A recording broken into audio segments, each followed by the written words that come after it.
नमस्कार, मी मोहिनी सोनार. आपण पाहताय TV9 मराठी आणि बुलेटिनच्या सुरुवातीलाच आजची सगळ्यात महत्त्वाची आणि मोठी बातमी. मस्साजोग मधील ग्रामस्थांचं 2 तास जलसमाधी आंदोलन सुरू आहे. तर संतोष देशमुख हत्या प्रकरणी हे ग्रामस्थ आता आक्रमक झालेत. फरार आरोपींना अटक करण्याच्या मागणीसाठी त्यांनी जलसमाधी आंदोलनाला सुरुवात केली आहे. आंदोलनादरम्यान काही महिला आंदोलकांची प्रकृती बिघडल्याची सुद्धा माहिती मिळते.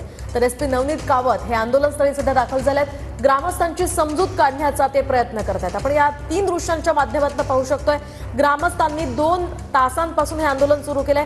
या दरम्यान काही महिलांची प्रकृती बिघडल्याची माहिती समोर आलेली आहे आणि त्यानंतर या महिला आंदोलकांना पाण्यातून बाहेर काढण्यात आलंय. त्यांच्यावर उपचार सुरू आहे. दुसरीकडे SP नवनीत कावत यांच्याकडून या सगळ्या आंदोलकांची समजूत काढण्याचा सध्या प्रयत्न सुरू आहे. लवकरात लवकर उरलेल्या आरोपींना अटक करावी आणि त्यांना फासावर लटकवावं अशी मागणी खरं तर या ग्रामस्थांची आहे. एकूणच या मागणीसाठी आक्रमक ग्रामस्थ आपण सध्या पाहतोय आणि त्यांना समजवण्याचा प्रयत्न पोलिसांकडून केला जातो.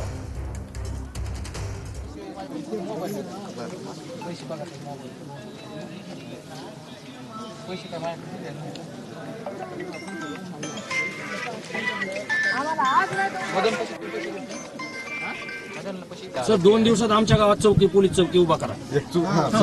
पोलीस प्रोटेक्शन आम्हाला पाहिजे गावात. साहेब तुम्ही जॉईन झालात, तुम्ही काय मला साहेब मी नवीन आलोय, मला वेळ द्या. 8 दिवस झाले तुम्हाला येऊन. आम्ही काय बोललो तुम्ही म्हणला त्या पद्धतीनेच आम्ही काम केलं. आम्ही सण किती दिवस बसायला पाहिजे. बरं एक गोष्ट आहे साहेब, वाल्मिक कराड अटक होणार आहे त्याच्यासाठी परळ येऊन 100 गाडी पुण्यात जाते एवढी माहिती त्या लोकांना.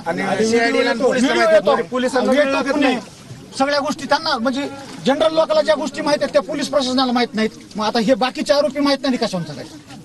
बाकीचे आरोपी मी तुम्हाला सांगतो लवकरात लवकर अटक होईल.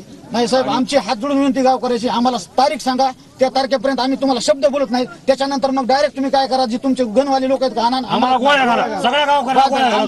कटाळा गेला. विचार करा साहेब, आम्हीच नाही आम्हाला बाया शिवाय बाहेर निघालो. तुम्ही आला आम्ही बाहेर आलो नाही. आमच्या आजवर बाया आम्हाला शिवाय परिस्थिती मी समजू शकतो. एकदा सगळ्यांना बाहेर यावं, मी चर्चा करतो. भांडणं झालीत, काय मूळ कारण काय? खंडणी मागायचं ते आरोपी जे येत नव्हते. वाल्मिक कराडच्या आदेशावरून खंडणी मागायला आरोपी आलते इथं. त्यांच्याबरोबर बातचीत झाल्यानंतर त्यांनी संतोष देशमुखचा 300 खून केला. मग वाल्मिक कराड खंडणीमध्ये अटक कसं होऊ शकतो? वाल्मिक कराड 302 पाहिजे ना.